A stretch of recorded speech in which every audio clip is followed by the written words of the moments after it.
Did you know Snowflake can recover deleted data from the past? Sounds impossible, right? But one of the most powerful features in Snowflake is called time travel, and it does exactly that. Time travel lets you access historical data from previous moments in time. That means if your data was deleted, changed, or updated by mistake, you can restore it instantly without any backup restore process and without calling anyone.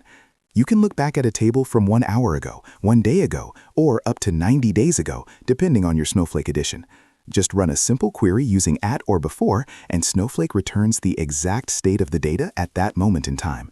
It's as simple as writing a select statement with a timestamp.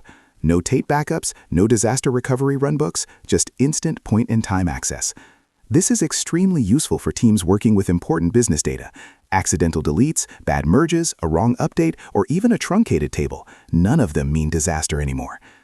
Now let's talk about Failsafe. Failsafe is an extra recovery layer that kicks in after time travel ends.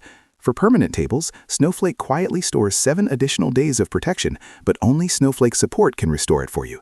Think of it as the vault behind the vault, your last line of defense for critical data recovery, especially important for regulated industries like finance and healthcare. Together, time travel and Failsafe make Snowflake highly reliable and secure. You get continuous protection, 0 manual backups, and built-in data recovery, all inside the same platform with 0 extra setup. That is why modern companies, from fast-growing startups to Fortune 500 giants, trust Snowflake for mission-critical data platforms and compliance workloads. No more midnight panics, no more restore tickets, just a quick SQL query and your data is back. So would you trust a system that can recover lost data anytime on demand? Drop a comment below and follow for day 8 of the Snowflake series.